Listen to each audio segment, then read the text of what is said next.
نحمده ونصلي ونسلم على رسوله الكريم. There is a saying in English that show me your friend and tell me who you are.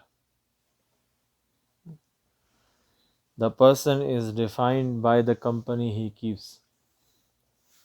And it also comes in the narration that Al-mar'u ala dini khalilihi. The man is on the religion of his friend. We really need to see that whom are we accompanying in our lives, our day and night. Whom are we staying with? Who is my friend? Who am I talking to all day long? Who am I looking at? Back in those days, there used to be hukama instead of doctors. Hakim. There was one great Hakim. His name is Hakim Jarinus. Maulana Rumi Rahmatullah Alayh has written this. That he was once sitting with his students, and all of a sudden he asked one of the students to go bring the medicine for insanity. The medicine needs to be given to insane people. So he brought and he gave it to him and he took it. So then later on students asked, Doctor, you're totally okay? You're sane, you're the wisest among us. You're taking the medicine of insane people. He said, while we were sitting, I saw this insane man on the corner. And he was looking at me and staring at me for a long time. This tells me that I have symptoms of insanity in me. Whatever I have in myself, if I have evilness in me, evil people will come around me. And I will be attracted to evil people. If I have, sins in me, the love of sins in me, so you will find those people around me who have sins, those who do sins all day long. And when I have goodness in me, I will feel attracted towards good people. Good people will attract towards me. And you will see a surrounding of good people around me. This is what Allah subhanahu wa ta'ala said in 19 just tonight we read. That وَيَوْمَ يَعُضُّ الظَّالِمُ عَلَى يَدَيْهِ يَقُولُ يَا لَيْتَنِي اتَّخَذْتُ مَعَ الرَّسُولِ سَبِيلًا. That on the day of judgment, when a person will see that what he has done, the result of his deeds, then he will, out of fear and out of regret and out of, he is so scared that he's going to start biting his nails. First he's going to start biting his nails, then his fingers, then his hand. يَعُضُ الظَّالِمُ عَلَى يَدَيْهِ. He's going to bite all his hand. And then he would say, I wish if I would have kept the company of the Prophet. I would have took the path of the Prophet. Ya waylata laytani lam attakhidh fulanan khalila. Oh unto me, woe unto me. I wish if I would have not made this person my friend. Why? لَقَدْ أَضَلَّنِي عَنِ الذِّكْرِ بَعْدَ إِذْ جَاءَنِي. Soon he used to come to me, he used to make me forget Allah.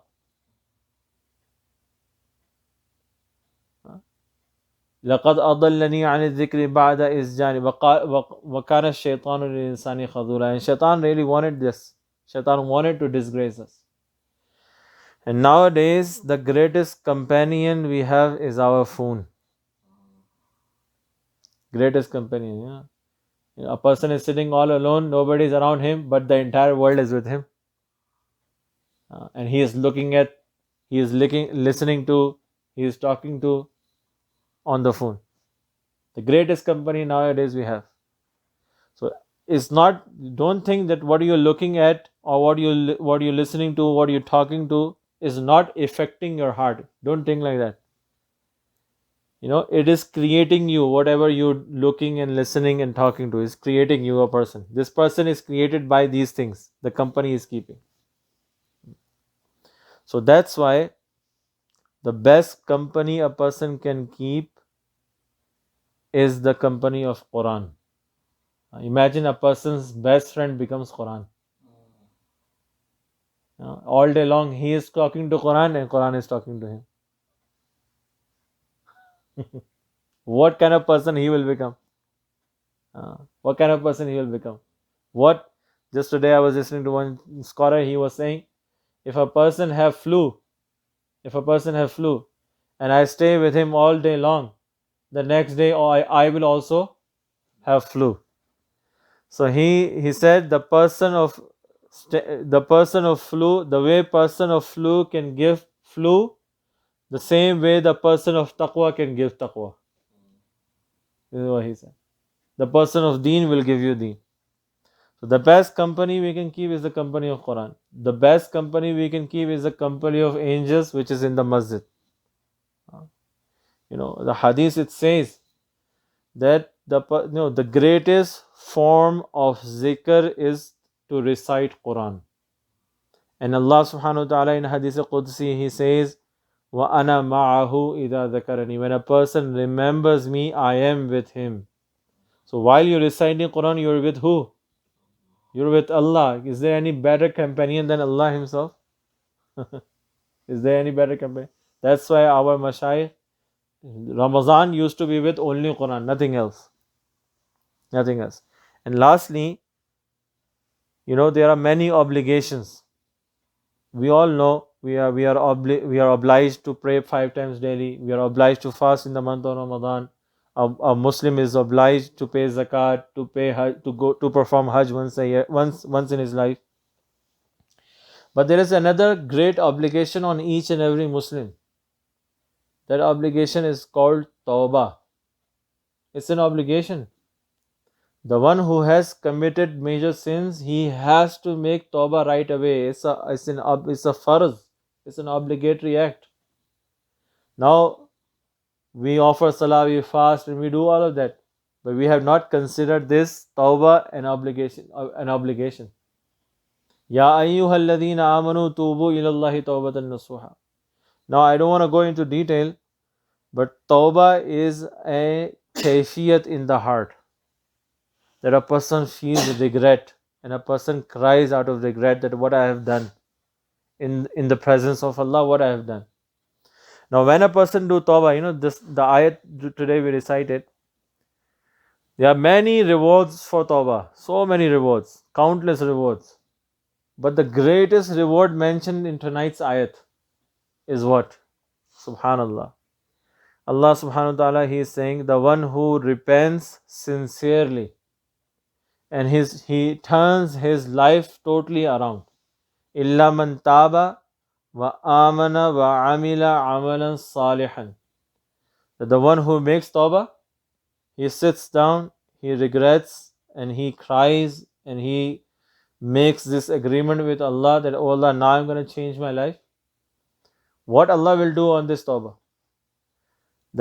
And he really changes. Amana wa amila salihan. Then his next amal shows that he has changed.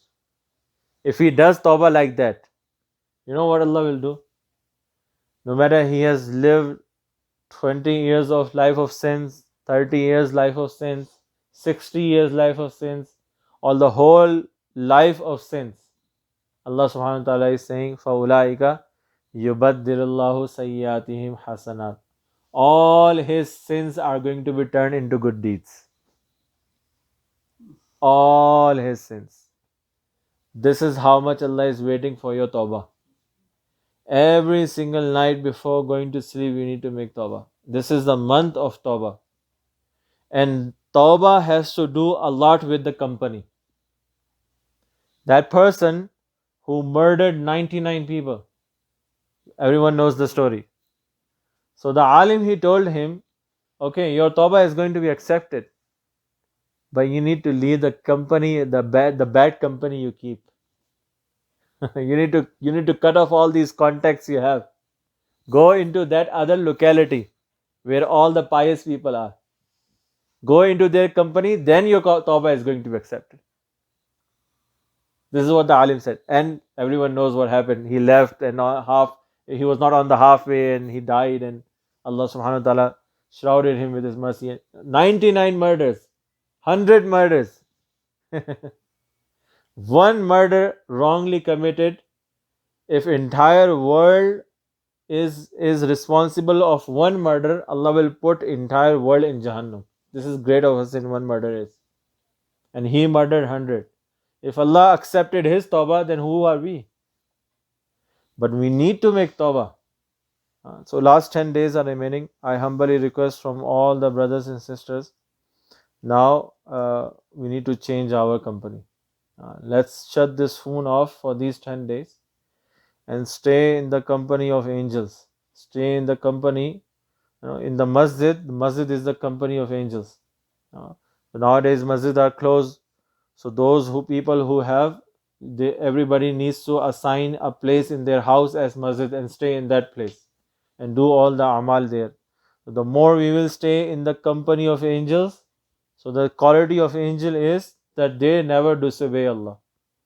So the one who is going to stay all the time in the company of angels, he is going to develop this quality. He is just not going to be able to disobey Allah. Subhana rabbika rabbil izzati amma yasifun wa salamun ala al mursalin walhamdulillahi rabbil alamin.